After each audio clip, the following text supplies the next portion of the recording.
Hey, welcome. All my right thinkers, thanks for tuning in and check out your boy, P4. Thinking right out here in my lab, in the book, Egyptian Yoga. I'm about to wrap it up.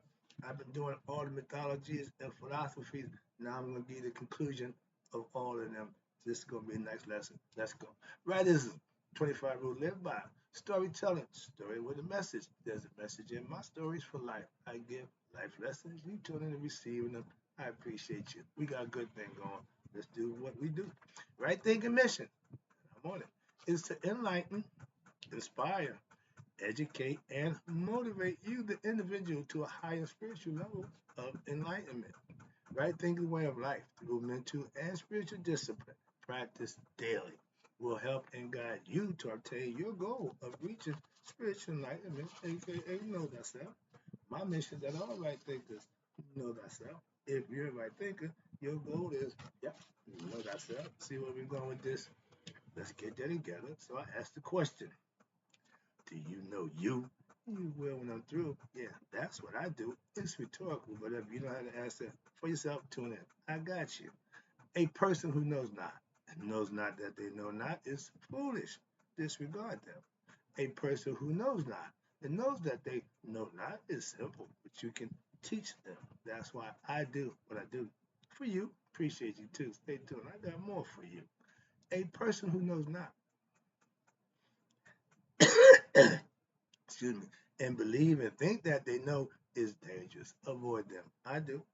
A person who knows and knows not that they know is spiritually asleep. I can awaken them. I'm your spiritual alarm clock here to wake you up with knowledge of self. That's what I do for you. A person who knows and knows that they know is wise. Follow them. All these persons reside in you. Right thinkers, know thyself and to my eye, be true. Now we get into the conclusion. I didn't give you everybody's breakdown. The Zulus, the Yogans, the Islam, the Sufis. I didn't do the Druids and I didn't do the Jews. I did that before. I want to go over that again. And the Chinese, they all pretty much say the same thing. So I'm breaking it down with the conclusion. Let's go. When comparing ancient mythologies and philosophies, it is necessary to approach them with what? An open mind, not a subjective mind. You're not comparing to see who's right, who's wrong. You're openly listening and getting the concept. It's not a competition or a pissing match. It's comparison and differences. The main thing is we're looking for the similarities, and I got that. That's why I'm trying to finish up and let you know they all got one thing in common. With all the difference, no, they got one, all of them. So get my lesson in now. Let's rock. All right. But the idea that no matter how discordant, how flamboyant, how outlandish that may appear, they may appear to be. Excuse me. Yeah, I'm sorry about that. When we talk about comparing philosophies, mythologies, everybody has a right to their own, and all of them are right. So no right or wrong. It's just what you choose. I would keep saying the Jews said we'll take Yahweh, and they been in the mix ever since. So let's go back. So understand it. It is necessary to approach this and have an open mind. Again, objective, not subjective. And the idea, no matter how discordant, how flamboyant, how ridiculous it may appear to be, there is a basis of what truth. When somebody experiences something that they have to articulate and explain to somebody else. Depending on their level of understanding and consciousness, how they can word it, put it together. My mother-in-law, no college degree, no college education, but she rolled straight to the point. She make her point by saying what she like to say. And I help out, say, yeah, we call it this, we do it that way. But that's how it is. The level of their knowledge to get you to understand what they're saying. So they break it down, okay, and no matter what it is, there's some truth in there.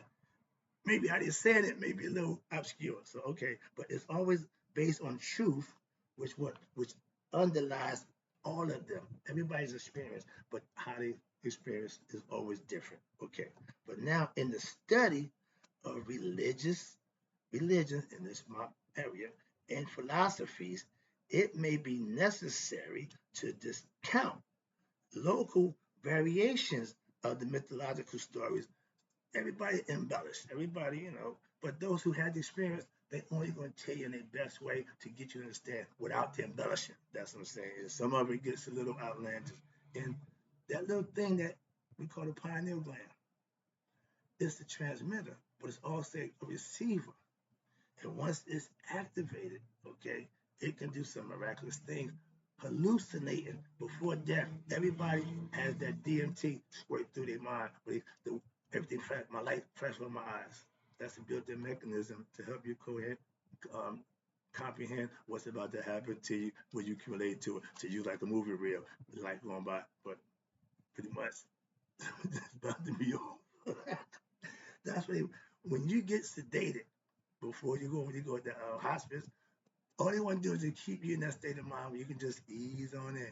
Okay, that's constant. All right, no more though. But some of the stories are really outlandish. All right, but in order to view the commonality of them all and all the things that everybody have went in with the experience, they call it mystical experience. Okay, that's when this and this come together, and that's magic, and it's different for everybody. All right. Likewise, when analyzing the writings by those who claim, watch this, those who claim to have had their mystical experience, enlightening, nihas, whatever you call it, but you have to experience it for yourself. That's why everybody's story is going to be different depending on their concept and their understanding and level of comprehension and level of consciousness. But it is necessary to understand and be able to what? Discount the inconsistent aberrations, which okay, which may be due to their particular mental state of being, of unenlightenment or uneducated at that time, ignorant to certain things, next level consciousness at that time. Explain that perfect. Now, once your local and your regional variations, that means the folk or the stories that pass down, yeah, it's some truth, but the idea is to get the message. Never mind who, when, and what. Get the message, and that's how you become enlightened. That's how you learn, and you'll be better off. But we use variations in mythological stories, philosophical stories, allegorical stories. Not maybe every now and then you make a literal one. Maybe every now and then they drop a little one in that actually happened, but the rest of them are just what? Stories, mythological, philosophical, and allegorical. But stop thinking it's all literal. Excuse me. That's the part. And with mythological stories and the hallucinatory or the delusionary descriptions from those who had their mystical experience and just didn't know how to deal with it or didn't understand it. And they now, once that's stripped away from their religious, depending on what religion they follow, that's the God they're going to claim and did. Okay, I get that. Or the limit or the understanding of the philosophical tradition that they follow. Everybody have a different philosophy again. So based on that, that's the concept that you're going to go with. It is impossible. It is, again, impossible to gain insight into the underlying unity of all religious thoughts, wherein what? Because the major themes have survived to the present day, and these included, I have 8 of them, and all of them are still being, like to say, in play. And I'm gonna take you down to the bottom. This is about to get fun. Let's start this lesson right here. First one is we know that the human being is more than what meets the eye. These 2 eyes only see the physical. Third eye sees the spirit. And beyond the body, what? There is an eternal soul.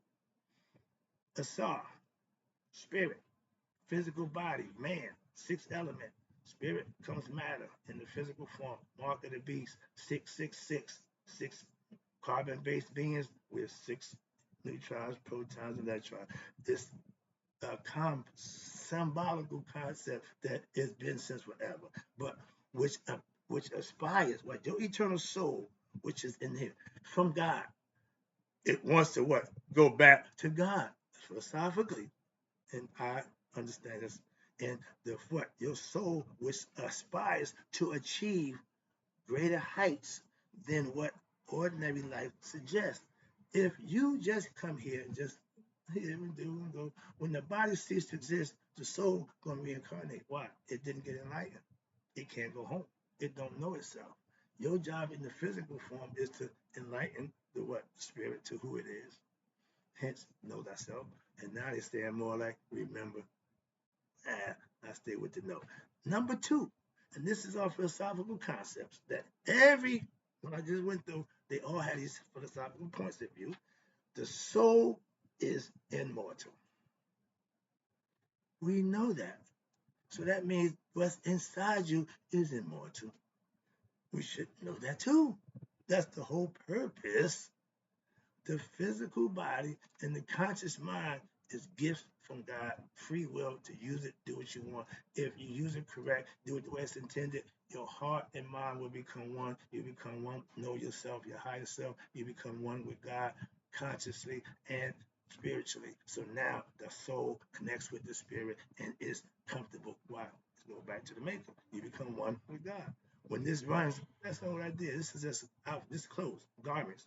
Physical body's garments for the soul. Been there a whole bunch of different lessons. But everybody got a philosophical concept. That's what I'm trying to show you. And whichever one you practice, work. Yeah, all of it. It's 9 billion people on earth. That means it's 9 billion ways to get to God. Every individual has a right to operate and get to Him any way they see fit by their own means, any means necessary. That's all get there. Me and my pastor got there. He went in one way, I went the other way, but we ended up at the same spot. It's always good to see a face of a good friend when you in what? Uncharted waters or somewhere different. Moving on. And number 3, there is only one divinity, one God, which expresses in many ways the soul, which gives every individual closeness. So when it comes to physical form, it what? It seeks closeness with that what? Divinity. So it wants to have its mystical experience. Go back home. Know who we are, where you come from. Our spirit is on loan from God. He wants it back. But you have to purify it. You don't want it dirty. No, you don't do a mess. Number 4, mystical experience. That's every religious philosophical group have to have what? Their own experience what with God. You hear the myth, you practice the ritual, and if it's done right, you have your experience with God. Why? God would make Himself known to you if you do the right things. It's automatic. It don't happen no other way. That's part of it. Jesus got right. The only way to the Father is that way. Okay? Righteous living. And mystical experience requires you, the individual, the seeker, to what? Cultivate a what? State of mind to become what? Conscious. That leads to what? The awareness of that which lies what? Beyond the realm of ordinary senses. The astral plane where we go when we go to sleep. I'm a lucid dreamer. I'm a yogi. I'm a practicing yogi. I meditate. So my brain is always aware of what's going on, even when I'm asleep. No, I'm just, again, that's the state of mind that you can reach from doing the things that I've done over the last 20 some odd years. Simple. All right. But number 5, mystical experience. Again, they call it anointed, Christhood, Haruhood, Bhakti, Nirvana, Nihas. But the mystical experience requires you, again, the individual seeker, to what? To develop, ready? A lifestyle that's based on righteousness and on virtue, and with both mental and physical health. I'm in the gym daily.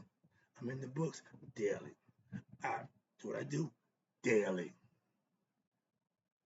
No days off, got the clock, no exceptions. What? That's way of life. That's what I practice. That's what you do. Moving on. Routine. Set it up and follow it. Moving on. Number 6. Again, that word, mystical experience. It's mystical because you have to experience it. The mystery is you haven't experienced it for yourself. Hence, experience. You know now. You can believe in God, but when you had that mystical experience, oh, you know God. If you do the things that make the belief in Him, make you live and do and be, you'll get there. Trust me. I never said it didn't work. Mystical experience leads one to an expanded state of consciousness and awareness of what? True reality. My mind don't shut down. I'm aware all the time. Again, function on each level. Be conscious of every level, physical, the conscious, unconscious, and the subconscious states. When you can maintain your consciousness at all levels, you become what? Thrice great. Hermes Trismegistus sounds familiar. Thought, Tahuti, whoever you want to call them. I call it right thinking masters. Number 7, that mystical experience is a necessary and mandatory part of the experience of what? Evolution of one's soul. It has to have that experience. There's no other way. That's what Christ is telling you.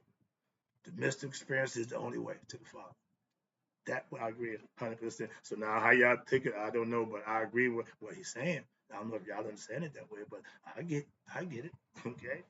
Number 8, when your soul, the spirit that's in you, is deprived, well, how can you deprive it of having mystical aspirations? What's that due to your own, here it is, ignorance? You're your worst enemy. When you're comfortable with being ignorant, you're not going to strive or aspire to be your best self. Some people just go through life, and because whatever they're doing, they, producing and it's prosperous for them, they don't see nothing else. I didn't until it ran out. So I understand that concept, and that's just ignorance, not knowing something else. If I had a choice between that or this, I might have made a different choice. But because I just went with that, I didn't look at this, paid consequences for that. So now I look both ways. Look that way, look that way. That's my yacht. And your mental activity in life, which is the primary method and the means of what? Self-expression of the soul, may become unstable if you're not thinking right. If you're not in the right state of mind due to drug induced whatever. But if you're ignorant of your higher self, you're not motivated, your self-esteem is low, you're vibrating in a low vibration, you're thinking not good thoughts. Okay, you're gonna do some harm, you're gonna do something to somebody, sometimes even thoughts of suicide. Why? That's the state of mind of a depressed person who was what? Ignorant of their higher self. No aspirations to be better. Being comfortable being ignorant, I call it. But that's how about this one? It's called mental illness. And other mental aberrations may result in what? Depression. And that's what starts wars, increased crime, etc. When the mind ain't being used in the right manner, it can be used for what? Detriment. Sometimes self, okay? Evil, connivance, those kind of things. So now, to avoid this, what happened? We getting there. I'm about to take it home. Get down the home stretch. The sages realized that the coming of the world age necessitated what? The dissemination of our ancient mystical wisdom in a form which what? Now the masses of people could more easily have access to and understand. They always thought knowledge was only for the rich, the aristocrats. Okay, so the ordinary people, they still say 85% of the masses are ignorant. That's an embarrassment. That should be an insult if you consider yourself part of the masses. Not me. I'm at 5%. Don't worry about me. You should be worried about you. All right, pay attention. I can help you with that, but don't worry about me. And thus, we brought out, came up with the what? Hieroglyphic writings. That's the first writings. Okay. Right now, you go to a fast food restaurant, man, look at the cash register. Now it's coming up. You have 1, 2, you have the bills, dollar. I don't have a clue what the hell's on that thing.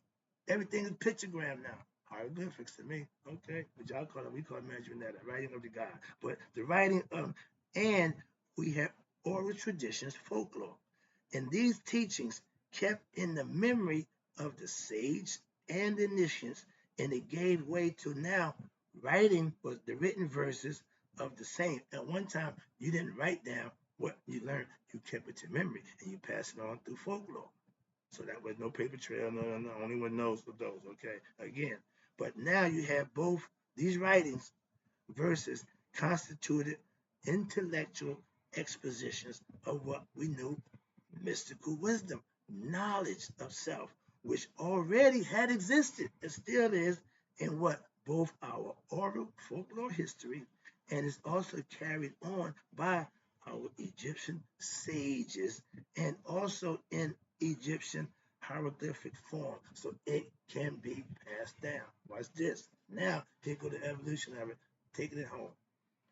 The development of hieratic writing from the Egyptians were hieroglyphics, and the next ones were Hermetic. Then you got the cuneiform from the Middle East, the Babylonian, Mesopotamian. They had the cuneiform, which they used to take stock numbers and lay them on the cubes. And then you got Sanskrit, which is out of India. That's that funny stuff, okay? We're among the first in a series of what we call new writing systems, which was the way to espouse the knowledge to people in an easier, better form. Everybody couldn't make it to the temple. Everybody couldn't make it, so they want to make it easier, access like we got now. We in an age of information. You ain't got to hit Google. Tell you everything you need to know. Half of it ain't right, but it'll tell you a whole bunch of stuff. And because you don't know that it's right or wrong. Some things I know they wrong about. Well, I know some things. And the people who artificial intelligence is only intelligent as the person who programmed it. The person who programmed AI ain't proficient in the Egyptian philosophy. I know that. Moving on. That's how I know. Okay. But the writing system enabled to be espoused in the same philosophies that had existed in Egypt for thousands, many thousands of years. Okay. Many thousands of years. Okay. We was doing this in Egypt. Kemet first, Egypt, as the Greeks came in. But the schools of mystical, remember, mystical means secret, something that you have to find out. So the mystical philosophy grew up around such famous names. You listen for this? Socrates, Pythagorean, and Plato out of Europe, right? In Greek, whatever. But those are all students of what? Egyptian mystery system. Zoroaster in Persia, they had the guy who riding, Zoroaster, and they had their own, again, their philosophy, got theirs too. And you got Moses and Jesus, the Old and the New Testament in the Middle East. I'm moving on, just teaching. I ain't here to do nothing but teach. I'm just putting it where it is. I'm leaving it alone. But, and then you got Buddha and Patanjali in India, and you got Lao Tzu in China. So everybody had their messengers, and the writings of the Greeks told you they acknowledged the fact, not an idea, not a concept. They acknowledged the fact that they studied their mystical philosophy in Egypt. From the current analysis, and after doing all of my studies, checking into everybody's philosophy, everybody's mythological concept, everybody doing what they do, and everybody had their own thing in respect for every one of them. In Kemet, according to my analysis, Kemet, which is ancient Egypt, the philosophy that we created appears, watch this, to form a lot of basis of what? Different religions such as Christianity, Hinduism, Vedanta, Sufism, Buddhism, Taoism, Druidism, and the Kabbalah, which the two I didn't read because they all pretty much say the same thing. And what? They similarity, and I studied them all for this purpose. And this is what I found out after doing all of that study, all of that reading, all that understanding, all that deciphering and understanding, all that work. The similarities of the tenets of each one of these philosophical mythological story systems suggests that it's a one common origin. So you don't went, yeah, I went all the way around to come back to find out what they are, but aspects of the same philosophy of oneness. The dot, the dot, the primordial point, the origin of all creation. And I just laughing because I just watched my dude, the white guy, Brandon, whatever, Brayton. I mean, Great Brayton, my dude, love him. Because he do his work. He gets there. And all he doing is proving what I already know, and I love it. Why? He came out the heart, my coherence. Yeah, my phrase. He got that. I'm playing a little rich every time I do that. But yeah, I came up with that phrase over 10 years ago. Now he tell me they know that the mind, the heart has its own brain. Duh. Sorry, get out of there. Oh, you always get a little personal. But that dot, he said that creation started in a dot the size of a pea. This guy going over the world, he gets everybody Native American, he gets everybody philosophy, and he do his homework. And he right back where I started, like I told you. The one, everything comes from the, okay? Oneness, the dot. I got no lesson coming for you. I'm gonna start this right now. I have fun getting this one in. So I got more for you. And it's common features of mystical experience. We're still dealing with the mystical experience. Why you need to get your own mystical experience for yourself. And the goal of mystical philosophy is to do just that. You to what? Know thyself. Hope you enjoyed the lesson. I got to go. I'll be right back in a minute. But in closing, right thinkers, me, you don't live to be 100. Me, 100 miles a day. So I never knew that my right thinkers who starting to get understanding that everybody has a philosophy and there's no wrong or right way. It's just the one you choose and make it happen for yourself. And passed away. There's a mouthful there, but I'll be right back.